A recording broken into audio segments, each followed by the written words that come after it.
Hello, Zlata, coming to you from the south part of the state of Georgia in the United States. Today I'm doing a little special video for you since this one will be the last one for a while. We're going to go down to a place where I practice frequently on a river called the Canoochee River that's about 20 kilometers from my house. It's a beautiful day.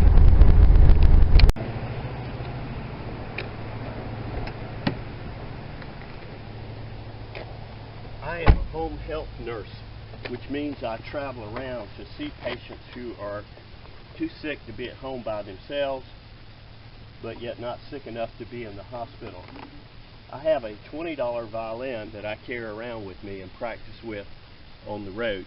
Since I didn't spend much money for it, I figure I don't have to worry about if it gets broken or warped or whatever. This morning is quite beautiful. It is quite warm. It's about 35 degrees Celsius and about 100% relative humidity, which is very uncomfortable, but it is glorious to be in a beautiful place.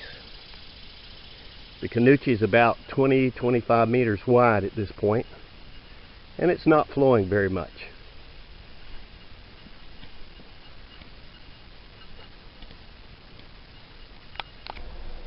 You can hear the various insects making their noise as we walk down toward the river. The Canoochee is in a very low-lying area that floods frequently, so there's lots of what some people would call swamp.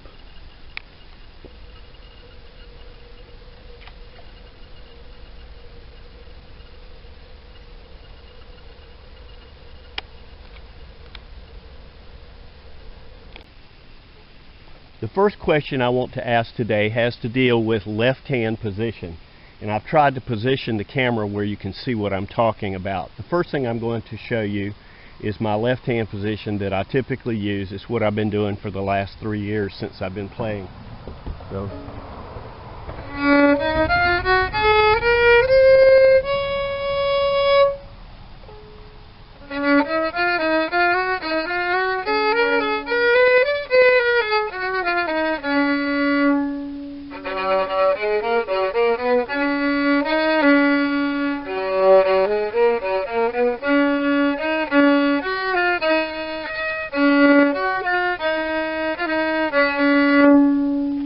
Now, let me do just a few more things. I'm going to turn it a little bit so maybe you can see better.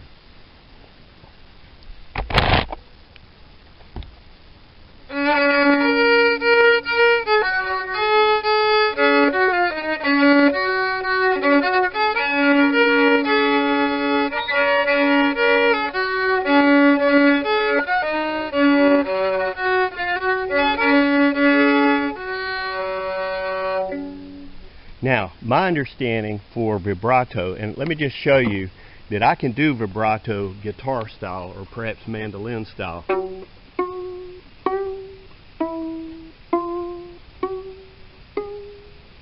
The areas where I seem to be having trouble, number one, when I put the violin up to my shoulder, and number two, the right hand with the bow. But the right hand with the bow is a separate issue, I realize. So it seems like to me that the frog house you were talking about would have me holding it something like that, where you can see some space in there. And I can see that it's easier to do vibrato with your hands like that. But when I let go of the violin with my right hand, I can't do it for some reason. The other possibility is to move the thumb down further, like that. Now, the second question that I have to ask is about, do you change your left hand position when you're doing vibrato versus not doing vibrato? In other words, if you have a long sustained note with a lot of vibrato, do you move your thumb down and put your finger down so you can shake your left hand more vigorously? I kind of doubt that, because classical violinists obviously do a lot of vibrato, and I can't imagine having to change your left hand position, particularly your left thumb position, every time you wanted to do vibrato.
This song I'm going to play is part of a John Sousa march that's very popular in the United States around the 4th of July.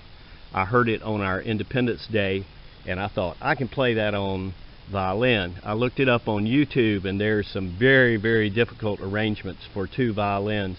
So this is what I've been working on since the 4th of July, and admittedly lots of squeaks and problems and things I haven't figured out, but I just thought I would show you a little bit of it. I'll try to keep it slow.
Obviously having problems with that part, figuring it out. Then the last part is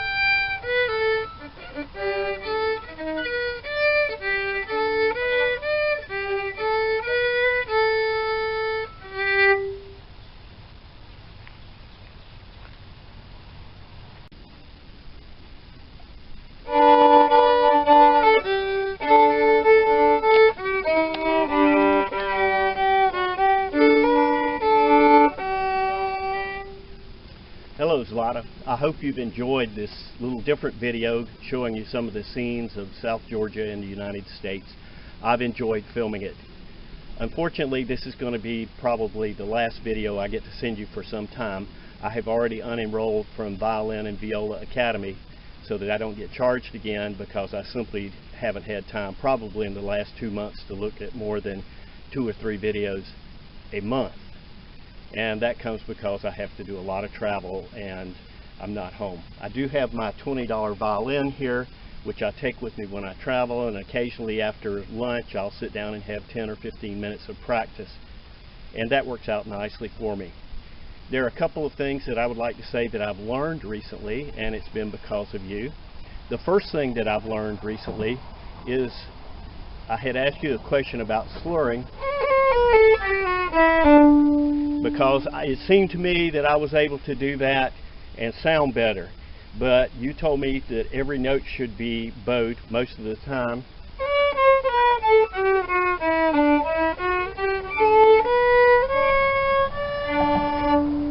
and I believe it has definitely improved my tone. Also, I have learned to be a little more vigorous with the bow and not small movements with a lot of pressure, but instead a more fluid, longer movement. That also has helped me improve my tone recently. Another thing that has helped me improve my tone was I bought a set of Purlon strings, and I've been very, very pleased with them. This particular violin does not have the Purlon strings. They're on my regular violin. But I really like the tone. I like the fact that they're easier on my fingers as well. Another thing that I've learned from you recently is to try and make every note sound good. to make every note sing. So what I'm doing when I'm practicing now is if I'm doing something that has a squeak or a muffled note in there, I seem to have as much trouble with muffled notes as I do squeaks. I will slow down, go back through, do it again. Having a lot of bow bouncing today.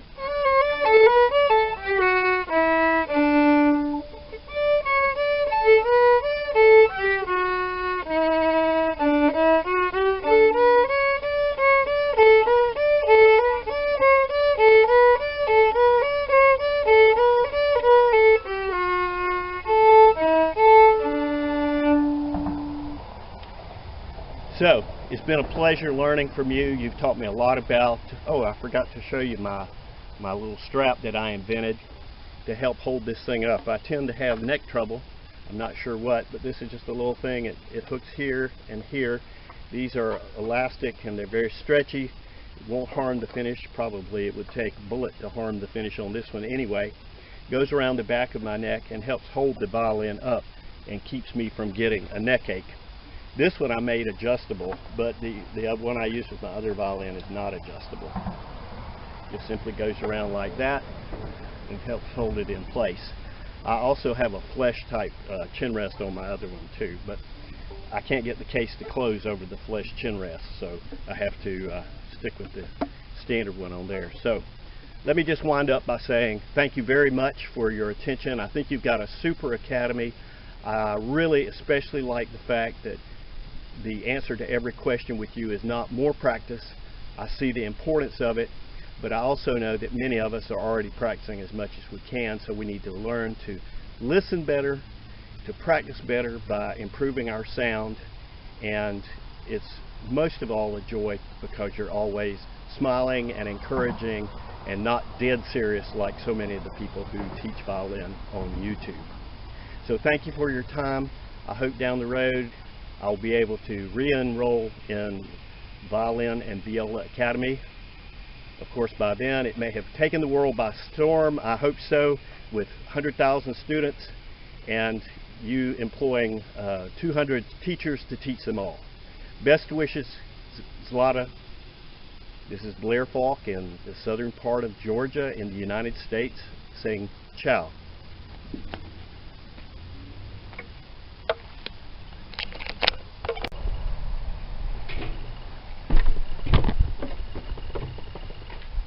Before I go, I just wanted to play a little thing for you here on my regular violin. This is my $60 violin instead of my $20 violin with the good bow that came with it. I recently bought a Bond Musica type rest with which I have been very pleased. And I also mentioned on the movie, I think, that I had invested in some Perlon strings. And I like the sound. I like the fact that they seem to play a little easier on my fingers. They don't seem to squeak as bad, which for me, that's a big thing.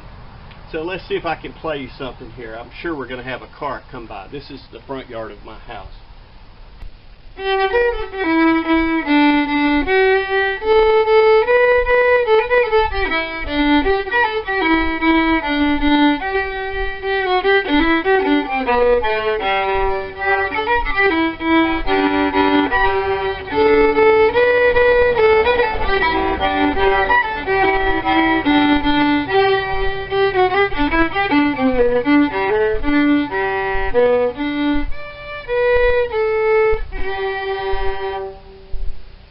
Ciao, Zlata.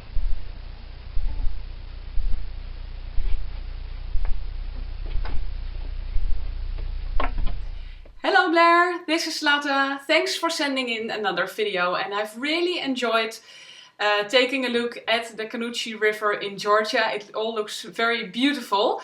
Let's go into your violin playing questions. The first was about the left hand position, and actually to me it looks okay, so I wouldn't change too much on that. The only thing while playing, and you mentioned that already, is that you tend to put your pinky back sometimes like this. Not always, but sometimes I see something like this, and that's pulling away your fingers from the string. So you might look at that once in a while if you're doing it too much, but you don't have to hold your hand all the way like this and then do this all the time. So you can put your hand a little bit like this and pull your fingers away, but if it's like this, then it's not helping you. But in generally it looks okay.